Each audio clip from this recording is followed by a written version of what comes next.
ওকে, good evening everyone. আজকে আমার আলোচনার বিষয় তোমাদের সঙ্গে মেজর সোসিওলজি, তাই না? তোমাদের প্রত্যেকের মেজর সোসিওলজি নিয়েছো, আর তোমরা এটাও খুব ভালো করে জানো যে নর্থ বেঙ্গল ইউনিভার্সিটির এবার বর্তমানে রেকর্ড খুব খারাপ। সেটা হচ্ছে নর্থ বেঙ্গল ইউনিভার্সিটির আন্ডারে বিভিন্ন কলেজগুলো যে রয়েছে, সেই কলেজগুলোতে মানে পরীক্ষায় ফেলের শতাংশ 90%, মানে টোটাল 90% ছাত্রছাত্রী কিন্তু এবছর ফেল করেছে। তো যাই হোক, যেটা ফেল করেছে সেখানে কিছু করার নেই, আর যারা ফেল করে গেছে অলরেডি তাদের তো আর কিছু করা যাবে না। তো তাদেরকে আবার পরীক্ষাটা দিতে হবে। যারা মনে করো ফার্স্ট সেমিস্টারে কোনো সাবজেক্টে ব্যাক পেয়েছে তারা কিন্তু আবার পরীক্ষাটা কবে দেবে, সেটা দেবে আবার থার্ড সেমিস্টারে, যখন তারা থার্ড সেমিস্টারে পরীক্ষা সাবজেক্টগুলো পরীক্ষা দেবে, ঠিক সেই সময় পরীক্ষাটা দেবে।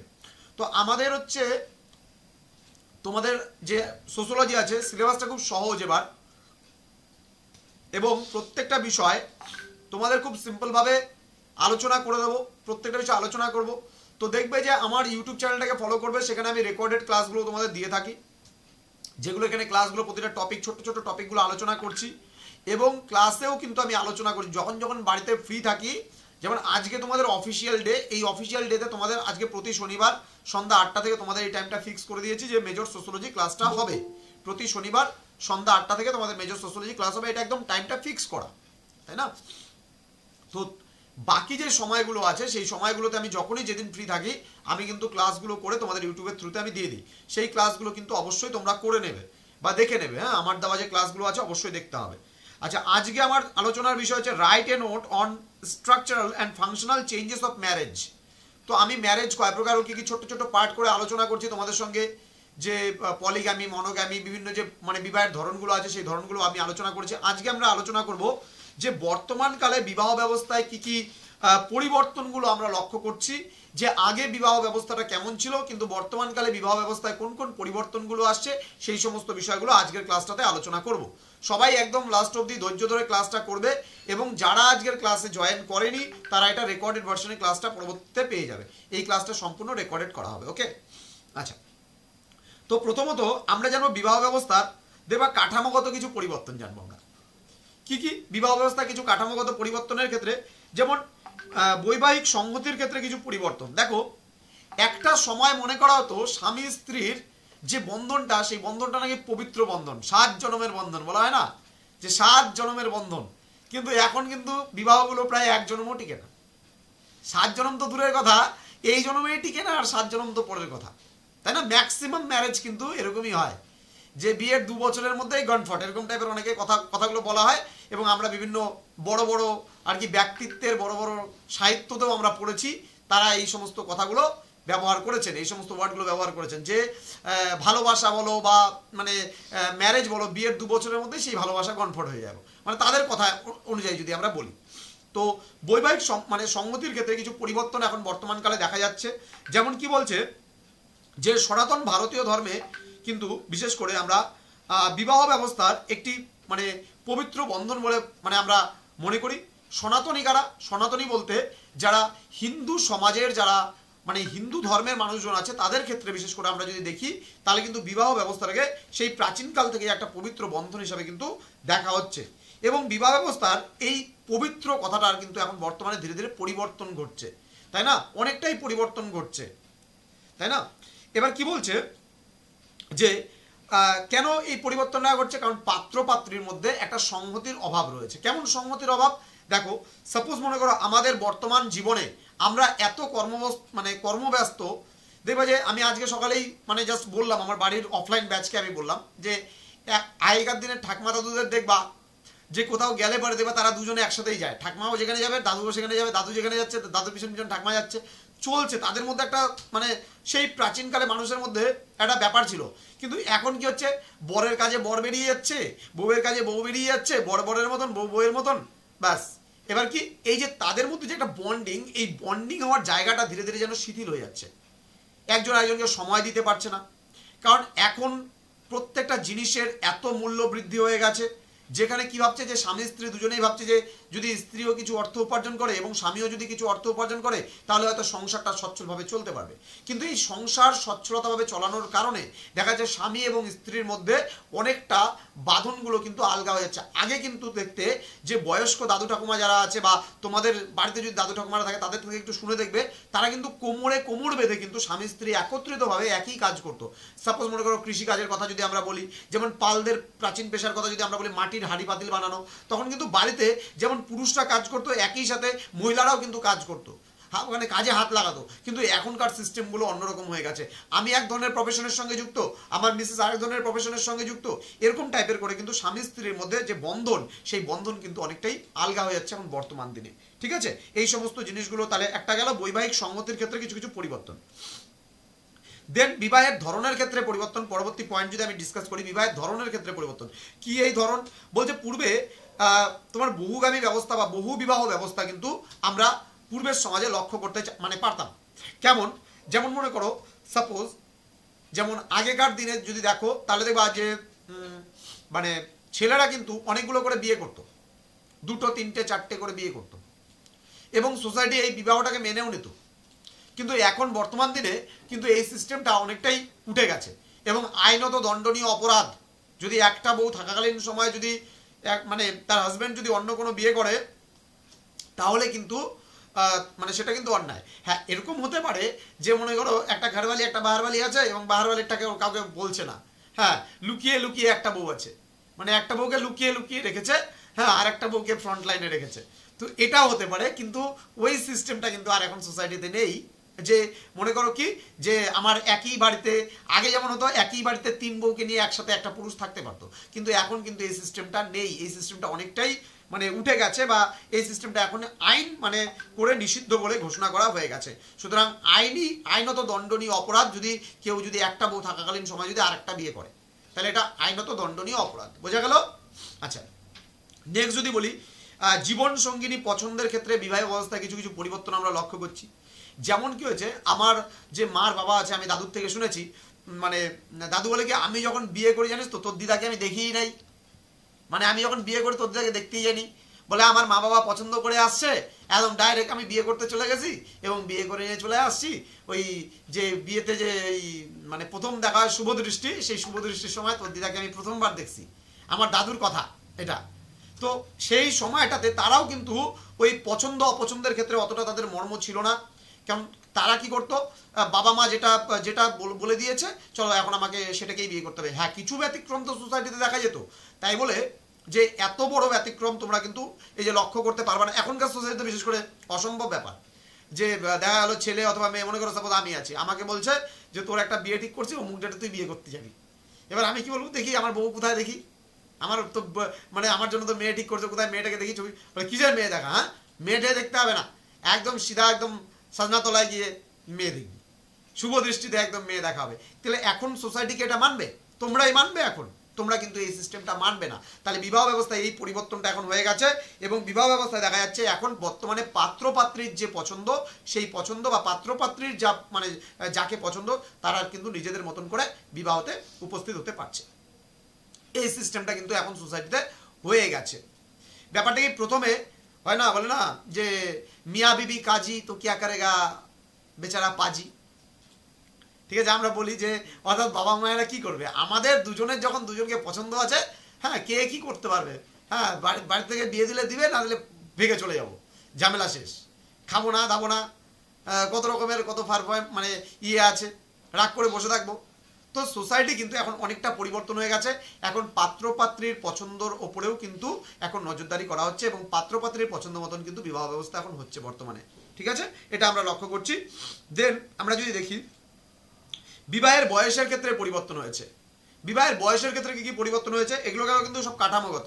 কেমন বয়সের, আগে দেখবে যে 12-13 বছর বয়স হলে পরে 14 বছর বয়স হলে মেয়েদেরকে বিয়ে দিত এবং ছেলেদেরকেও বিয়ে দিত, বাল্য বিবাহ প্রচলিত ছিল সোসাইটিতে। কিন্তু এখন বিবাহের ক্ষেত্রে যে বয়সটা মিনিমাম যে বয়সটা করা হয়েছে, মেয়েদের ক্ষেত্রে 18 বছর করা হয়েছে এবং ছেলেদের ক্ষেত্রে কত বছর করা হয়েছে? ছেলেদের ক্ষেত্রে কে পারবে? ছেলেদের ন্যূনতম বিবাহের বয়স কত? কত বছর বয়স হলে ছেলেরা বিয়ে করতে পারবে? 21। Very good. তো 21 বছর বয়স হচ্ছে ছেলেদের এবং মেয়েদের হচ্ছে 18 বছর বয়স। এই বয়সটা হয়ে গেলে অন্তপক্ষে তুমি বিয়ের জন্য এলিজিবল, কোয়ালিফাইড, মানে বয়স হলে পরেই কোয়ালিফাইড, তুমি বিয়ের জন্য কোয়ালিফাইড অ্যাটলিস্ট এখন বর্তমানে আমাদের সোসাইটি। তাহলে এই ব্যবস্থাটা পরিবর্তন হয়েছে। তাহলে আগে ছিল কি, আগে সিস্টেম ছিল সোসাইটিতে বাল্যবিবাহ প্রচলিত ছিল, সোসাইটিতে বয়সটাকে অত প্রাধান্য দিত না, যার যত বয়স হতো ইচ্ছা হলো মেয়ের বিয়ে দিব, দিয়ে দিতাম। দেখা যেত একটা মেয়ের বোধগম্যতা বয়স হয়নি, মানে বোঝার মতন বয়স হয়নি, সেই মেয়েকে বিয়ে দিয়ে দিত। বিয়ে কি জিনিস, সংসার কি জিনিস কিছুই হয়তো বুঝতে পারতো না, কিন্তু সেই বয়সে মেয়েদেরকে বিয়ে দিয়ে দেওয়া হতো। কিন্তু এখন সোসাইটি অনেকটাই পরিবর্তন হয়েছে, তাই না? সোসাইটি অনেক পরিবর্তন হয়ে গেছে। এখন কিন্তু মানে মিনিমাম একটা এজ আছে, মানে 21 বছর, হ্যাঁ, ছেলেদের ক্ষেত্রে, আর মেয়েদের ক্ষেত্রে 18 বছর বয়স হলে তবেই সেই বিয়ে মানে বিধিবদ্ধ হবে, আদারওয়াইজ কিন্তু সেই বিয়েটা কিন্তু হবে না। আচ্ছা, নেক্সট হচ্ছে আমরা স্থায়িত্বের ক্ষেত্রে বলি, বিবাহের স্থায়িত্বের ক্ষেত্রে কিছু কিছু পরিবর্তন। যেমন বর্তমানে বিবাহের স্থায়িত্বের ক্ষেত্রেও কিছু কিছু পরিবর্তন লক্ষ্য করা যায়। হিন্দু শাস্ত্র রীতি অনুসারে বিবাহ ছিল এক ধরনের পবিত্র বন্ধন, মৃত্যুর পরেও এমনকি জন্মান্তরেও এই বন্ধনের কথা মানুষ মনে করত বা মনে করা হতো, যে শুধুমাত্র ইহ জন্মে নয়, পরজন্মেও যেন মানে সেই স্ত্রীকে বা সহধর্মিণীকে নিয়ে যেন আমি চলতে পারি, এই ধরনের মানে মেন্টালিটি কিন্তু মানুষের মধ্যে ছিল। কিন্তু এই মৌলিক ধারণার দিনের পর দিন পরিবর্তন ঘটেছে। এখন বিবাহ বিচ্ছেদ আইন সিদ্ধ হয়ে গেছে। যদি কেউ চায় মানে আজকে বিয়ে করে কালকে ডিভোর্স দিয়ে দিবে, তাও কিন্তু সোসাইটি মেনে নিচ্ছে, এরকম টাইপের একটা ব্যাপার হয়ে গেছে। কিন্তু যাই হোক, যদিও বা এখন একটা কেস ফাইল করতে হয় প্রথমে, যে আমরা ম্যারেজ মানে বিবাহ বিচ্ছেদ ঘটাতে চাই স্বামী স্ত্রী, মনে করো তখন একটা অ্যাপ্লাই করতে হয়, এই মানে তারপরে একটা ডেট দেবে তোমাকে, সেই ডেটে গিয়ে তারপরে জানতে চাওয়া হয় যে না তোমরা কি সত্যিই বিবাহ বিচ্ছেদে বা ডিভোর্সের জন্য ইয়ে করতে চাও, তখন একটা সিস্টেমের মধ্যে দিয়ে তারপরে বিবাহ বিচ্ছেদটা ঘটে। কিন্তু মানে যেমন 3 তালাকটা উঠিয়ে দেওয়া হলো, ইসলাম ধর্মাবলম্বীদের মধ্যে যেমন একটা সিস্টেম ছিল যে তালাক তালাক তালাক 3 বার বলতো, তো সুতরাং মানে বিবাহ বিচ্ছেদ হয়ে যেত। কিন্তু এখন কিন্তু সব ধর্মের ক্ষেত্রেই যদি কেউ যদি চায় যে আমি মানে মানে ডিভোর্স মানে দেবো কাউকে, আমার স্ত্রীকে হতে পারে, বা স্ত্রী যদি ভাবে আমি হাজব্যান্ডকে আমি ডিভোর্স দেবো, তাহলে সেক্ষেত্রে কিন্তু কি হয়, একটা মানে বিধিবদ্ধ নিয়ম আছে সোসাইটিতে, সেই নিয়ম অনুযায়ী কিন্তু তোমাকে সেই পথটা অবলম্বন করতে হবে। তো এই হচ্ছে বিবাহ ব্যবস্থার কিছু কিছু পরিবর্তন, যেটা আমরা কাঠামোগত পরিবর্তন দেখলাম। এবার কার্যগত যদি পরিবর্তন আমরা কিছু দেখি, বিবাহের কার্যগত পরিবর্তন যেটা হচ্ছে ফাংশনাল চেঞ্জ যেগুলো আছে, সেগুলো কি কি আছে? সঙ্গীর যৌন আচরণের ক্ষেত্রে পরিবর্তন। যৌন আচরণ বলতে ফিজিক্যালি আমরা বুঝি, যেটা হচ্ছে মানে সেক্সুয়াল রিলেশন আমরা যেটাকে বলি, বা ফিজিক্যাল রিলেশন যেটাকে আমরা বলি, সেই ক্ষেত্রেও কিন্তু আমাদের দেখি আমরা কিছু পরিবর্তন হয়েছে। যেমন কি কি পরিবর্তন হয়েছে, সাপোজ মনে করো আগে কিন্তু একমাত্র বিবাহ করলেই একটা যৌন সম্পর্ক স্থাপনের অনুমতি কিন্তু সোসাইটি দিত, তাছাড়া কিন্তু সোসাইটিতে মানে যৌন সম্পর্ক কিন্তু অবৈধ বলে ঘোষণা করা হতো, বা অবৈধ, এটা সোসাইটির চোখে নিন্দনীয় ছিল। কিন্তু এখন বর্তমানে কিন্তু দিনের পর দিন কি হচ্ছে, লিভ ইন রিলেশনশিপের পরিমাণটা বাড়ছে। এগুলো মানুষজন যত বেশি মানে পাশ্চাত্য মানে সভ্যতা থেকে শিখছে বা ওয়েস্টার্ন কান্ট্রি থেকে দেখছে, তত বেশি কিন্তু মানুষ বেশিরভাগ এগুলোর প্রতি অ্যাট্রাক্টেড হচ্ছে। যে কি হচ্ছে না, লিভ ইন রিলেশনশিপ মানে কি? লিভ ইন রিলেশনশিপ অনেকেই জানো যে বিবাহ না করে বিবাহের আগে যদি স্বামী স্ত্রীর মতো যদি থাকা হয় একসাথে, এবং তারা তাদের মধ্যে সম্পর্ক যদি গড়ে তোলে, তাহলে এই ধরনের সম্পর্ককে আমরা বলি লিভ ইন রিলেশনশিপ। তাহলে দেখো একটা জিনিস কি, সঙ্গীর যৌন আচরণের ক্ষেত্রেও পরিবর্তন। তাহলে আগে একমাত্র বিবাহ করেই কিন্তু এই অনুমতিটা পাওয়া যেত, কিন্তু এখন সোসাইটি কি করছে, এই বিবাহ না করেও কিন্তু এই ধরনের অনুমতিগুলো সোসাইটি কিন্তু মানে পেয়ে যাচ্ছে। অর্থাৎ সমাজে যারা মানে ছেলেরা বলো বা মেয়েরা বলো, তারা কিন্তু এই অনুমতিটা তারা খুব ইজিলি ভাবে তারা কিন্তু পেয়ে যাচ্ছে। তাহলে আমরা জানি, আমাদের চারপাশে আমরা দেখছি সেই সমস্ত বিষয়গুলো, এবং দেখেও আমরা জানতে পারছি এবং শিখতেও পারছি বিষয়গুলো, যে কেমন ধরনের পরিবর্তন সোসাইটি কিন্তু হচ্ছে। আচ্ছা, নেক্সট পয়েন্ট হচ্ছে শিশু প্রতিপালন এবং পরিচর্যার ক্ষেত্রেও কিছু কিছু পরিবর্তন আমরা লক্ষ্য করতে পারি। যেমন দেখো, শিশু প্রতিপালন এবং পরিচর্যা বলতে গেলে কি বোঝাচ্ছে, যেমন এখানে সাপোজ মনে করো একটা বাচ্চার তো জন্ম হলো, বিবাহ ব্যবস্থার মাধ্যমে হয়তো একটা নতুন সন্তান আসলো। এবার এই নতুন সন্তানের ক্ষেত্রে কি হচ্ছে, মানে এই প্রতিপালনের ক্ষেত্রেও কিন্তু কিছু কিছু পরিবর্তন দেখা দিচ্ছে। কেমন সেই পরিবর্তন? এবং মনে করো একটা শিশু যখন জন্মগ্রহণ করলো, এবং সেই শিশুকে প্রতিপালন করার দায়িত্ব, যেমন অনেক সময় এখন বাবা মা মনে করো দুজনেই কাজে চলে যাচ্ছে, এবং কাজে কর্মক্ষেত্রে তারা ব্যস্ত হওয়ার কারণে তারা হয়তো সঠিকভাবে তারা সেই সন্তানকে প্রতিপালন করতে পারছে না, তখন হয়তো কোনো না কোনো কারো না কারো দ্বারা কিন্তু সেই সন্তানকে প্রতিপালন মানে কারো দ্বারা কিন্তু প্রতিপালিত হচ্ছে সেই সন্তান। তাহলে এটা আমরা কিন্তু দেখি যে সন্তান প্রতিপালন বা শিশু প্রতিপালন এবং তার পরিচর্যার ক্ষেত্রেও কিছু কিছু পরিবর্তন। আচ্ছা, আবার সবার ক্যামেরাগুলো একটু বন্ধ হয়ে গেল তো, আমি দেখতে পাচ্ছি। যদি ক্লাসগুলো যদি না করতে চাও বা ঘুম পেয়ে থাকে তাহলে কিন্তু ক্লাস থেকে লেফট করতে পারো, আমার তাতে কোনো অসুবিধে নেই। আমি প্রত্যেককে বলি যে ক্লাস চলাকালীন সময় ক্যামেরাগুলো খোলা রাখবে, কিন্তু তোমরা কি করো, ধীরে ধীরে একজন দুজন করতে করতে করতে করতে সবাই বন্ধ করে দেয়। মানে ঘুম পেয়ে যায় নাকি ক্লাস করতে করতে? হ্যাঁ, সপ্তাহে একটা করে ক্লাস, মানে বিষয়গুলো বোঝানো হচ্ছে, তারপরেও যদি ঘুম পেয়ে যায় তাহলে তো হয়ে গেছে। ঘুম পেলে চলবে না, সবাইকে শুনতে হবে, ক্লাসগুলো দেখতে হবে, তাই না? ক্লাসগুলো করছো, বুঝতে হবে। তো কতটা বুঝতে পারছো না বুঝতে পারছো, তোমাদের থোবরাগুলো না দেখলে আমি কি করে বুঝবো? থোবরাগুলো তো দেখাতে হবে। আচ্ছা, তাহলে লাস্ট পয়েন্ট আছে একটা, যে গণমাধ্যমে পাত্রপাত্রীর খোঁজ খবর, এটাও একটা কাঠামোগত অবস্থায় পরিবর্তন। আচ্ছা, এখানে দেখতে পাচ্ছি আমি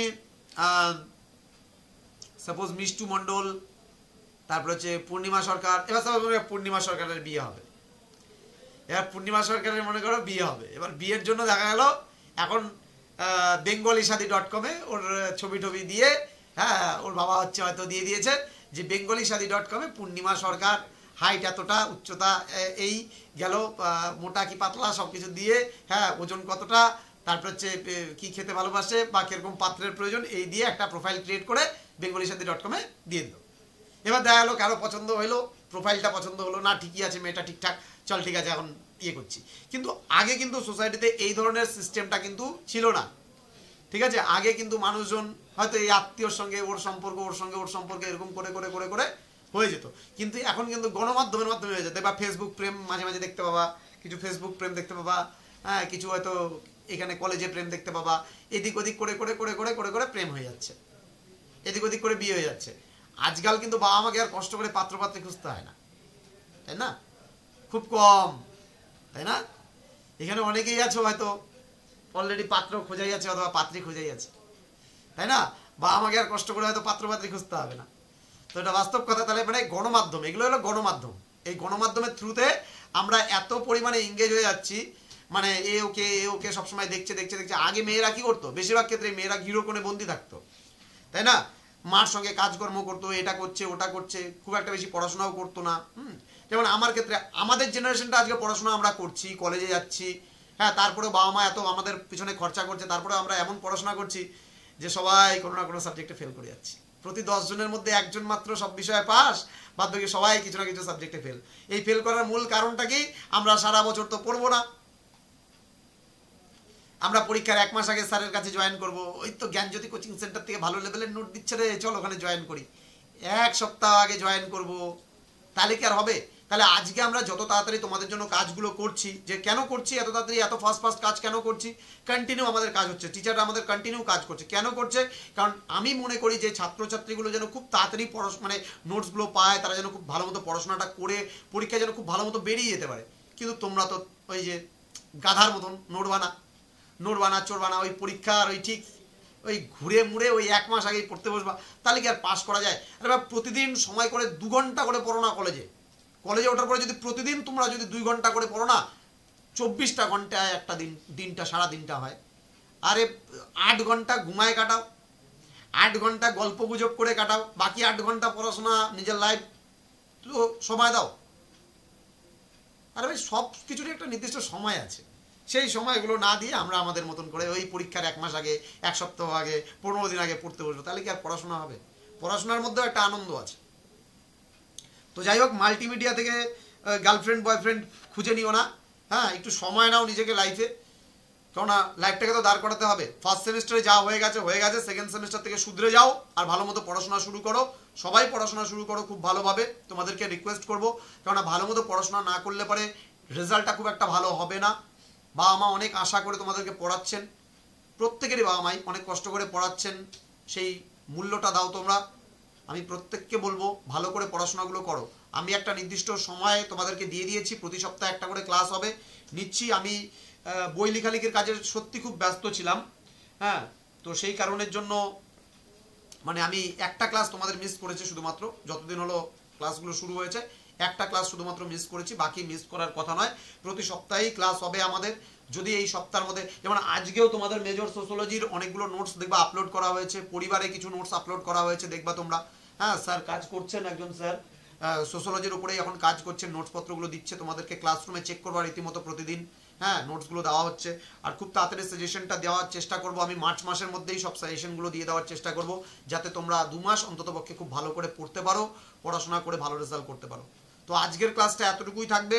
তোমাদের যদি কারো কোনো মানে কনফিউশন হয়, কোনো রকমের কোনো প্রবলেম থাকে, অবশ্যই আমাকে মেসেজ করে জানাতে পারো, মেসেজ করবে। আর যদি ফোন করার কোনো কিছু কারো প্রয়োজন পড়ে, তাহলে অবশ্যই কিন্তু আমাকে রাত্রে 9টার পরে ফোন করবে, কারণ 9টা অবধি আমার ক্লাসগুলো চলে, তারপরেই কিন্তু আমি একটু ফ্রি থাকি। আর যদি কোনো মেজর প্রবলেম না হয়, আমাকে অযথা ফোন করবে না, অযথা বিরক্ত করবে না। কোনো রকমের কোনো কিছু যদি জানার প্রয়োজন হয়, তাহলে আমাকে হোয়াটসঅ্যাপে মেসেজ করতে পারো, আমি রিপ্লাই অবশ্যই দিয়ে দেবো। চলো, প্রত্যেকে গুড নাইট, থ্যাংক ইউ।